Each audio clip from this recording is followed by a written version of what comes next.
A menudo, cuando se nos vienen a la cabeza los más importantes hechos de armas de la Guerra Civil Española, pensamos en batallas como las del Ebro o la liberación del Alcázar de Toledo.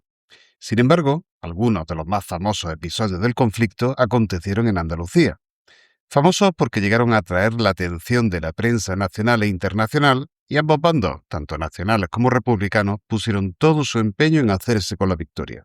Saludos amigos y amigas, esto es el Cervadillo Historia y en el episodio de hoy vamos a tratar del asedio al santuario de la Virgen de la Cabeza en las proximidades del jienense municipio de Andújar.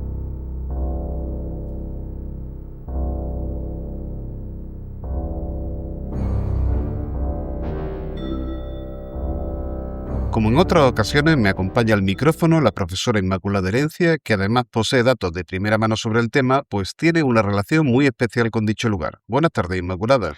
Buenas tardes de nuevo, Rafa. Pues sí, la verdad es que, mi vinculación con Andújar pues data de antiguo, ya que mi abuela Fefa pues vivió la guerra civil allí, tuvo que trasladarse a ese pueblo y le tocó vivir este episodio y además pues yo también pasé algunos años de mi infancia allí. Bueno, antes de entrar en materia, pongámonos un poquito en situación. ¿Cuáles son los orígenes del santuario? Bueno, pues en realidad esto viene del siglo XIII porque todo surge con la aparición de la Virgen de la Cabeza en el Cerro del Cabezo, en Sierra Morena. Y estaba todo muy vinculado con el proceso de la Reconquista, ya que, la leyenda cuenta que el 12 de agosto de 1227, pues apareció la Virgen de la Cabeza al conocido como Pastor de Colomera. La Virgen, pues con esa aparición hizo un milagro de curación del brazo del pastor y a partir de ahí, pues se difundió la historia y acudieron cada vez más devotos al Cerro del Cabezo. ¿Cuándo comienza la construcción del santuario del Cerro del Cabezo? Bueno, en realidad ya desde finales del siglo XIII ya se habla de una agrupación de fieles, pero ya en el siglo XIV cuando ya se tiene noticias de una ermita. Pero hasta que no termina la guerra contra el reino de Granada y se conquista el reino nazarí, pues no se hace un plan para construir un santuario allí, ya que la afluencia de devotos a raíz de esa conquista era mayor y por tanto era necesario un espacio mayor, ¿no? Entonces, pues se hace una serie de planes de diseño y esa construcción se dilata pues prácticamente a lo largo de todo el siglo XVI, ya que había distintos pareceres entre la Cofradía Matriz de Andújar, el Obispado de Jaén, y al final, de entre todos los diseños y todos los arquitectos que desfilaron por la obra, se siguió finalmente el diseño de Andrés de Vandelvira, ¿no? Que consistía sobre todo, y esto es importante señalarlo para lo que ocurre posteriormente, se usa una serie de materiales y es fundamental destacar que se usa el ladrillo en la bóveda y en la cabecera del santuario, mientras que se usa sillería en el resto. Y esto, pues, ya veremos que tiene una importancia capital en el episodio que hoy nos ocupa. ¿Quién estaba al cargo del santuario cuando estalla la Guerra Civil? Pues se estaban haciendo cargo del santuario desde 1930 la Orden Trinitaria, que lo había designado el obispado desde ese año. Así que en marzo de 1936 se procede al nombramiento de esos trinitarios que se iban a hacer cargo del santuario para cuando estalla la guerra, que eran los siguientes: José María de Jesús, en la función de superior; Prudencio de la Cruz, segundo de Santa Teresa; Fernando de la Resurrección; Juan de Jesús y María y el hermano Luciano. Cuando estalló la guerra, el superior se encontraba en Andújar junto a los padres paules, pero el 19 de julio regresaron al santuario para reunirse con el resto de la comunidad, mientras que el 21 se enteraron de que los paules habían sido expulsados de Andújar. No obstante, la Junta Local de Andújar, en manos de la milicia republicana, resolvieron dejar en paz a los trinitarios porque consideraban que habían actuado bien con todo y que, por tanto, la religión en este caso debía estar por encima de la política.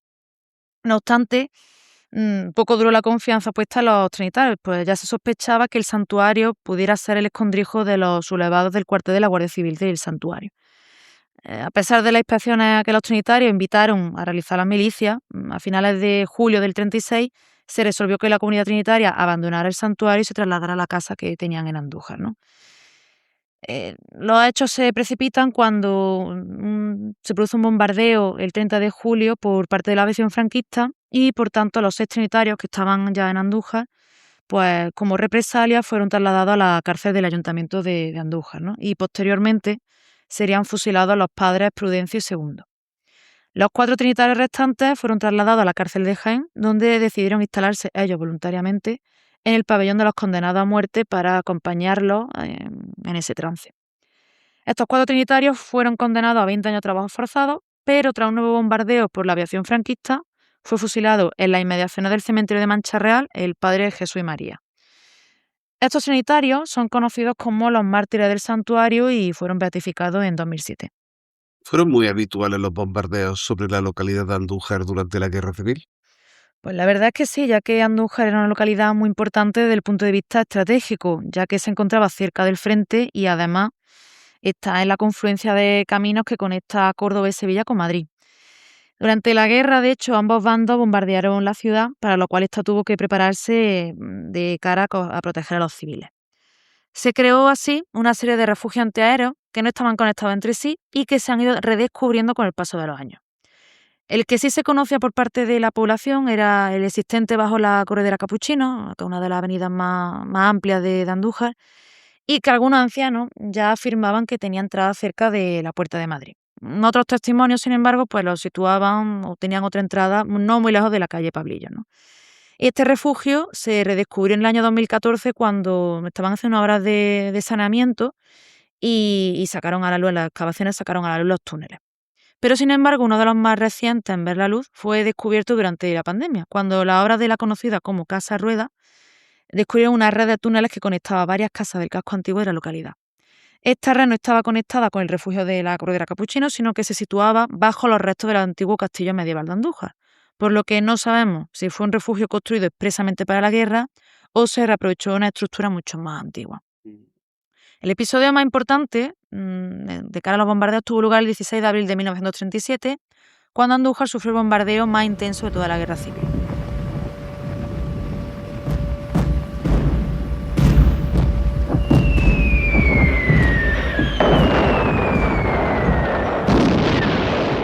Este violento ataque aéreo, mandado por los sublevados al mando de equipo de llano, estaba formado por 22 aviones alemanes Junkers, modelo Ju-52, que salieron desde el aeródromo de Córdoba. El bombardeo dejó numerosos daños materiales en la plaza del ayuntamiento, parcialmente destruida la antigua plaza de Abastos, unas 70 casas destruidas y un total de 46 víctimas mortales, aunque solo fueron inscritas 28 originalmente. Según el parte de guerra, se lanzaron sobre la población civil más de 100 bombas de 50 kilos cada una y, para causar más daño, los aviones pasaron varias veces sobre la ciudad, volando a ras de los tejados. En el mismo bombardeo, además de la artillería, pues se lanzaron octavillas en las que se amenazaba con arrasar Andújar y Jaén si no cesaba el asedio al santuario. O sea que era un auténtico, este pequeño Guernica, podríamos decir, era un aviso para que no se siguiese atacando el santuario. Efectivamente, pero no nos adelantemos tanto. ¿Podría explicarnos cuál era la situación política en la provincia de Jaén en víspera de la sublevación militar? Por supuesto que sí. En vísperas de la Guerra Civil, Jaén era una provincia eminentemente rural, caracterizada, como la mayor parte del sur de España, por una estructura de la propiedad latifundista, en que la opulencia de los ricos terratenientes contrastaba con la miseria y el hambre de los jornaleros, que solo podían disfrutar del trabajo temporal que daba el campo y del que apenas podían sobrevivir. El descontento de la clase obrera se reflejaba en la nutrida afiliación sindical, lo que se traducía en una abultada militancia de los partidos de izquierda. Esta acogió de buen grado la victoria del Frente Popular en las elecciones de febrero del 36, al pensar que había llegado el momento de la esperada revolución que pusiera fin a la República Democrática. De este modo, el clima social se fue radicalizando a lo largo y ancho del territorio durante la primavera de ese año, con asaltos a los cortijos, las quemas de cosecha y los asesinatos de hacendados y católicos en numerosas localidades. Cuando se produce la sublevación, el 18 de julio de 1936, son muchos los guardias civiles partidarios de secundar la revuelta militar. Pero la indecisión de sus mandos, en esos momentos estaba al mando de la comandancia militar de la capital jienense el teniente coronel Pablo Iglesias Martínez, tuvo como consecuencia el fracaso del levantamiento en Jaén, donde ya había comprometido otro 500.000 de civiles armados. Al contrario, ante la presión de los gobernantes, el teniente coronel Iglesias dio orden de entregar las armas de los cuarteles a la muchedumbre, siendo desobedecida por algunos puestos de la Guardia Civil, por lo que hubo diversos enfrentamientos a lo largo de la provincia entre la población y la propia Guardia Civil. Con el fin de evitarlo, se ordenó el repliegue de los guardias hacia núcleos de población más importantes, donde quedaron concentrados. Hecho este, por cierto, que dejó a numerosos pueblos de la provincia y a sus habitantes a merced de los grupos incontrolados, produciéndose en ellos un auténtico exterminio de los adversarios políticos al verse libres del control de los que tenían la obligación de velar por el orden público. Pero la concentración de guardias en determinadas ciudades de la provincia fue vista también con temor por parte de las autoridades del Frente Popular, dado que podrían servir de catalizador de los que aún confiaban en una sublevación por parte de la Benemérita. Con el paso por la provincia de la columna del general Miaja a finales del mes de julio, cuyo cometido era asegurar la carretera nacional de Madrid y reconquistar Córdoba, comenzó el envío de guardias a los frentes gubernamentales.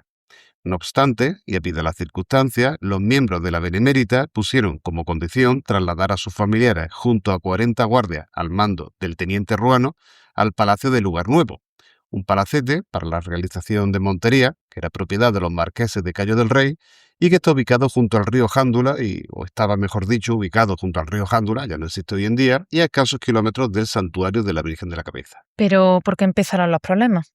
Pues los problemas comenzaron debido a la evasión al campo enemigo de los guardias que habían sido mandados al frente, lo cual aumentó la desconfianza y hostilidad de las autoridades republicanas sobre la tropa que aún quedaba concentrada en Jaén y que, junto al millar de presos políticos que abarrotaban tanto la cárcel provincial como la catedral, serían fuerza más que suficiente para hacerse con el control de la ciudad si querían intentarlo.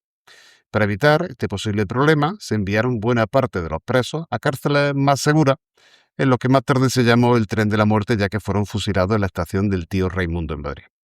A las familias de los guardias se les permitió, sin embargo, su traslado al santuario de la Virgen de la Cabeza, cercano al Lugar Nuevo, y con capacidad de albergar a toda la población civil gracias a las numerosas casas de las cofradías que había en el lugar y otras edificaciones del entorno. Y de este modo, en la mañana del 18 de agosto de 1936, salían de la estación de Jaén rumbo a la de Andújar los trenes que transportaban los efectivos. Pero su situación fue difícil desde el principio, pues las nuevas deserciones de los guardias civiles que comandaba el capitán Reparaz en el frente de Fernán Núñez. Capitán Reparaz era otro de los cabecillas partidarios del levantamiento, que junto con el teniente Ruano y el capitán Cortés habían urdido el plan de resistir a ultranza en el santuario, aumentaron la desconfianza de las autoridades republicanas. El asedio comenzó no con el lanzamiento de bombas, sino de octavillas, combinando la rendición para sembrar dudas entre los allí refugiados, lo cual de hecho tuvo efecto, pues tras una asamblea el 14 de agosto, los uniformados votaron mayoritariamente por la evacuación del reducto, quedando en minoría la opinión del teniente Ruano y el capitán Cortés. Sin embargo, durante el traslado del primer convoy se produjo una situación un tanto confusa, pues al parecer los milicianos insultaron a unas mujeres, tratando de subir a la fuerza a un camión, momento en el cual el capitán Cortés aprovechó para dar un golpe de mano, suspendiendo el traslado, capturando a los guardias de asalto republicanos encargados del mismo e incluso deteniendo a su superior, que era el comandante Nofuentes. Quedaba, pues, declarada en rebeldía tanto la población del santuario como la del Lugar Nuevo, dando lugar a un largo asedio que duraría 9 meses.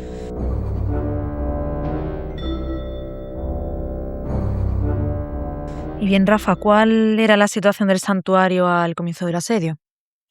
Bueno, pues a comienzos del mismo, la población del santuario constaba de 233 combatientes y 639 mujeres, niños y ancianos, mientras que en el Palacio del Lugar Nuevo había 85 hombres aptos para el combate y 231 personas no combatientes. En total existían entre los dos campamentos 318 defensores dotados tan solo de armamento ligero y una población residente, estoy refiriendo a civiles, de 870. En total, casi 1.200 personas a las que había que proveer, por cierto, de alimentos y otros suministros diariamente, lo cual se convertiría en uno de los mayores retos a los que hubo de hacer frente el capitán Cortés, pues si bien existían unas reservas iniciales en agosto de unas 10 toneladas de víveres entre semillas, harina y en mucha menor cantidad embutidos, tocino, etc., pues, y algo de ganado que habían reunido allí, vacas, cabras, etc., pues pronto se demostraron insuficientes, de modo que solo pudieron sobrevivir mediante el aprovisionamiento de víveres por parte de la aviación nacional desde Córdoba y Sevilla, o varios golpes de mano en los que los defensores se hicieron con el ganado enemigo. Vale, esto por parte de los defensores, pero ¿de qué efectivos disponían los asediadores? Pues frente a ellos los asediadores contaban inicialmente con 1.500 combatientes, un número muy superior desde luego al de los defensores, si bien eran en su mayoría milicianos de escasa efectividad incapaces de sobrepasar las sólidas posiciones defensivas establecidas en torno a los cerros del santuario. No obstante, ya entre el 16 y 25 de septiembre, la aviación republicana, con base en el aeródromo de Andújar, lanzó 400 bombas sobre el santuario, a lo que se sumó desde octubre el bombardeo artillero, castigando el lateral norte de la iglesia hasta reducir los escombros.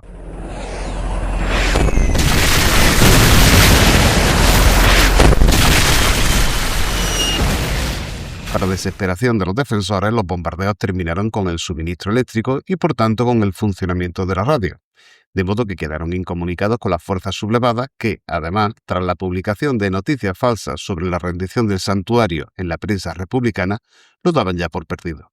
No sería hasta principios de octubre cuando en un vuelo de reconocimiento se percataron de que los defensores seguían resistiendo.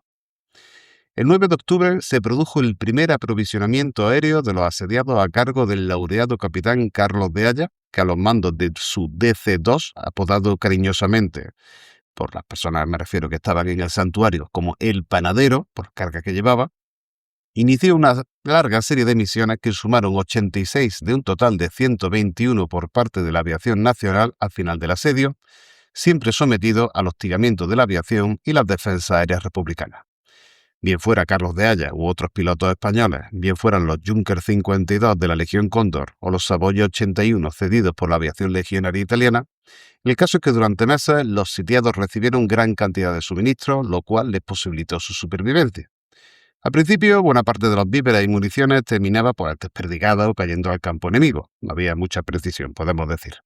Pero con el paso del tiempo se idearon originales sistemas como el lanzamiento de tubos metálicos, donde iban prensados los alimentos, un sistema de dobles sacos o el lanzamiento de, sí, va a sonar raro lo que voy a decir, pero un lanzamiento de pavos para los suministros más delicados como medicina, con lo que se mataba, nunca mejor dicho, dos pájaros de un tiro, porque llegaban los medicamentos, pero también animales que podían consumir. De este modo, llegaron, como he referido, víveres, municiones, ametralladoras, medicamentos, pero también jabón con el que combatir los brotes de sarna o palomas mensajeras y un heliógrafo que permitieron restablecer las comunicaciones con el bando sublevado. Bueno, y hablando del bando sublevado, ¿hubo intentos por parte del mismo para socorrer a los sitiados? Pues lo cierto es que sí, ya que en diciembre de 1936, Queipo de Llano inició la denominada como Campaña de la Aceituna con el triple objetivo de hacerse con numerosos pueblos cordobeses y jienenses, entre los que estaban Andújar, liberar el santuario de la Virgen de la Cabeza y penetrar lo máximo posible en la provincia para controlar la carretera y ferrocarril a Madrid. Las metas solo se cumplieron parcialmente, pues si bien se tomaron importantes localidades como Bujalance, Adamún, Montoro, Lopera o Porcuna, el frente quedó estabilizado. Los sublevados pudieron, eso sí, instalar en la torre nueva de esta última localidad, es decir, de Porcuna, un heliógrafo con el que comunicarse con los defensores del santuario. Para las Navidades, los guardias del lugar nuevo y el santuario seguían resistiendo, pero la llegada del frío y la falta de ropa de abrigo había hecho extenderse las enfermedades, mientras que las provisiones solo daban para raciones bastante exiguas. El día de Nochebuena, por ejemplo, solamente se pudo distribuir un plato de legumbre y conservas sin nada de pan, contentándose con una sardina de lata por persona. Y es que en los cálculos de Cortés hacían falta diariamente 750 kilos de pan y 300 más de legumbre y patata. Recordemos que estamos hablando de 1.200 personas a las que había que alimentar diariamente. Efectivamente.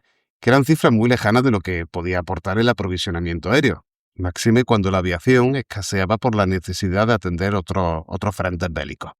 Esta situación forzaría a la población a hacer salidas para hacerse con animales o frutos silvestres durante el asedio, pero claro, llegó un momento en que desaparecieron de las inmediaciones y muchos comenzaron a experimentar con hierbas que no conocían, lo cual daría lugar a muertes de familias por intoxicación.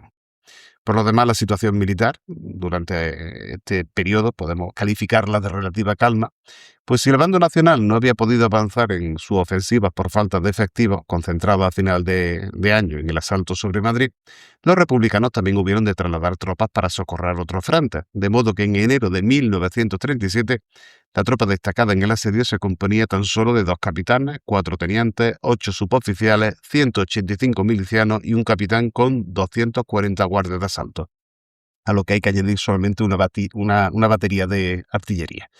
Un número que, sin embargo, iría incrementándose durante los meses siguientes antes del asalto final. Pero claro, ¿por qué se produjo ese interés tan acusado por parte de las autoridades republicanas? Pues muy sencillo, porque la resistencia numantina del santuario y el lugar nuevo estaban alcanzando una notoriedad informativa ya no solo a nivel nacional, sino también internacional, y el gobierno de Valencia estaba decidido a evitar un nuevo éxito propagandístico por parte de los nacionales, como había acontecido en la liberación del Alcázar de Toledo. También Queipo de Llano era consciente de ello, por lo que a comienzos del mes de marzo inició una ofensiva en el norte de la provincia de Córdoba hacia Pozo Blanco, con el fin de alcanzar las minas de Almadén y de paso liberar el santuario por el norte.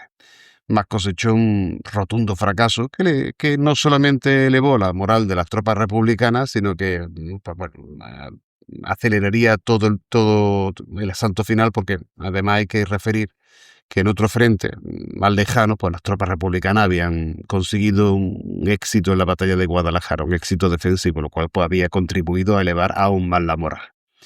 Así las cosas, con la moral alta, los mandos gubernamentales decidieron la toma definitiva del santuario, que aunque carente de valor estratégico, pues se hallaba aislado en Sierra Morena y la población que lo habitaba era fundamentalmente civil, se convertiría en símbolo de la eficacia de la nueva organización militar que se había producido en los primeros meses del año con la creación primero de las brigadas mixtas y más tarde de las divisiones, y con el nombramiento del coronel Gaspar Morales como jefe del ejército de Andalucía.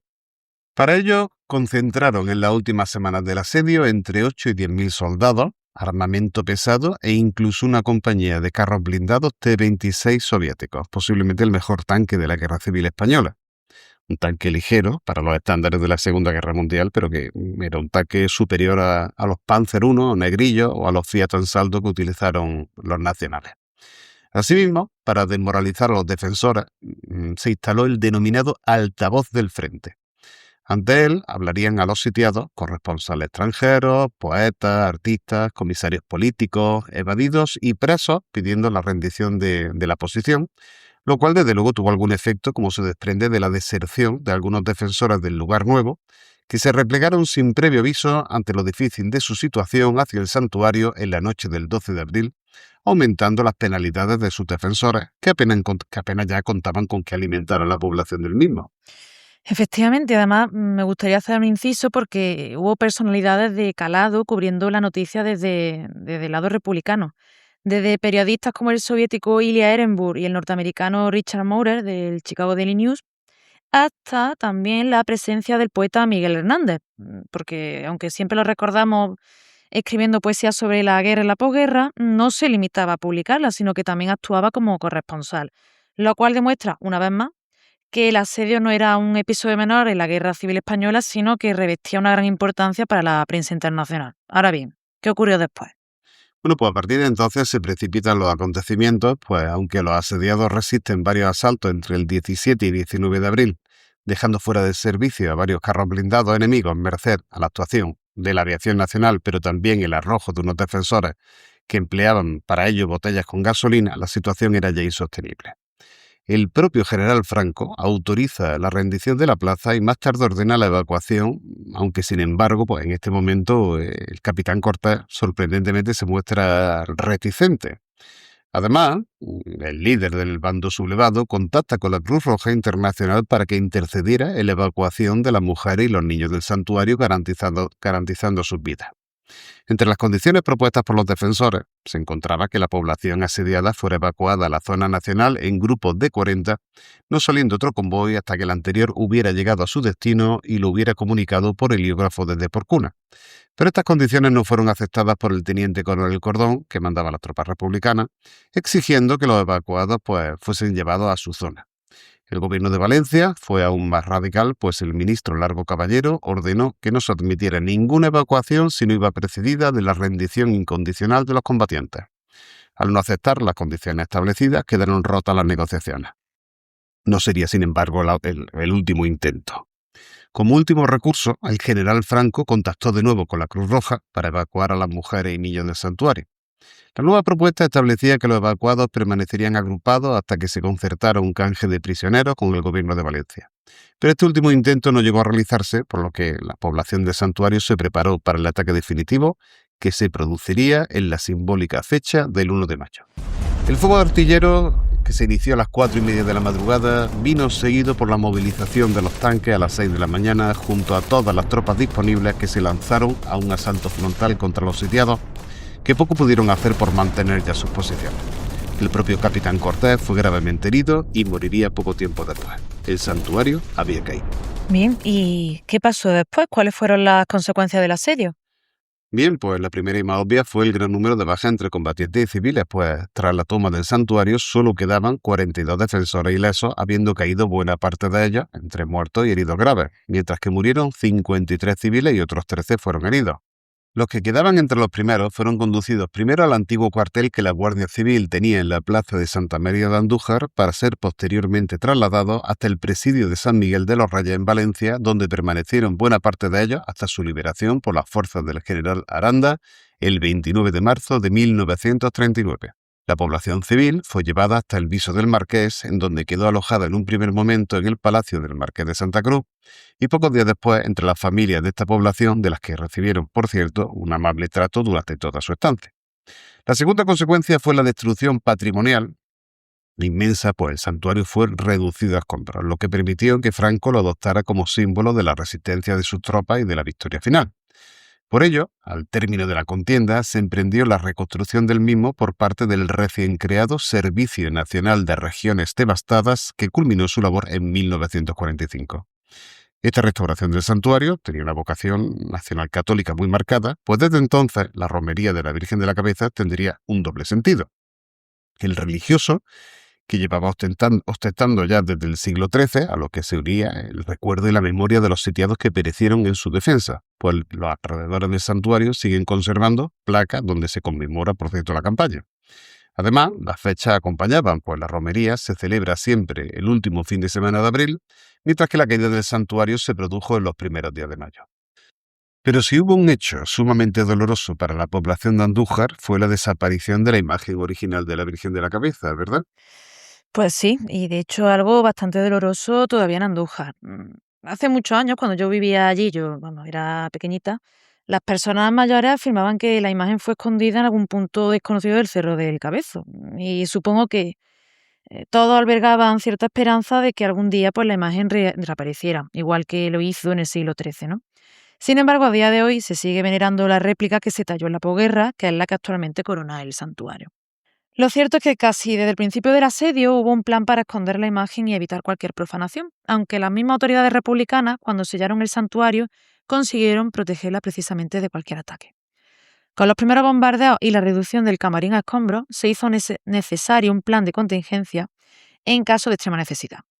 Si bien en un principio la imagen se custodió en una alacena, Cortés y las personas de su círculo más cercano acordaron, según los testimonios que se recogieron posteriormente, no decir palabras del lugar donde ocultarla. Así pues, herido de muerte, Cortés estaba haciendo un dibujo que algunos interpretaron como el posible lugar donde había escondido la imagen, pero su fallecimiento eliminó cualquier posibilidad de dar con la imagen. Ahora bien, todo esto ha quedado reducido a testimonios piadosos, creados en la posguerra, y la verdad es que la población se ha aferrado a ellos para creer que la imagen no se destruyó, ni que se vendió, ni se expolió, sino que se ocultó y que sigue, de hecho, en el lugar original. Aunque hubo instrucciones para la ocultación y preservación de la misma por parte del bando sublevado, y a pesar también de señalar que se vio al capitán Cortés y uno de sus subordinados portando un bulto que luego no regresó, nada ha podido comprobarse.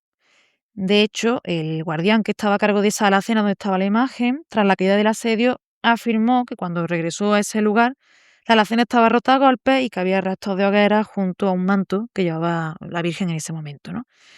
Pero también, y esto ha sido más reciente, se ha hablado posteriormente, hubo testimonios que afirmaban que los milicianos republicanos habían sacado la imagen y que ésta podía encontrarse en Valencia. Pero al margen de eso no ha podido rastrearse nada más, ¿no? Tiene cierta verosimilitud, pero no se sabe nada. Por tanto, la desaparición de la imagen de la Virgen de la Cabeza sigue siendo uno de los grandes misterios del fin del asedio al santuario. Pero por ir concluyendo, ¿qué balance final podemos hacer de lo acontecido hace ya casi 90 años? Desde mi punto de vista destacaría que la toma del santuario al asalto por parte de los republicanos impidió su liberación por parte de las fuerzas franquistas, negándoles la oportunidad de apuntarse a un nuevo éxito propagandístico. En todo caso, y quizá en un intento de ensalzar el heroísmo de los defensores y borrar lo que en definitiva fue una derrota, el propio caudillo visitó la ruina en 1939 y ordenó su pronta reconstrucción, en lo cual se afanó, como ya hemos referido, el Servicio Nacional de Regiones Devastadas.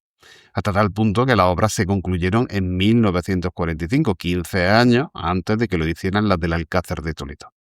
Con el paso de los años, el lugar se convirtió en un lugar de peregrinación, no solo ya religiosa, sino también de exaltación franquista, con la erección de monumentos para recordar lo que se denominó la epopeya de la Virgen de la Cabeza, y la construcción de una cripta donde descansarían, junto a los miembros de la comunidad trinitaria, los capitanes Cortés y Carlos de Haya, también conocido como el Ángel del Santuario.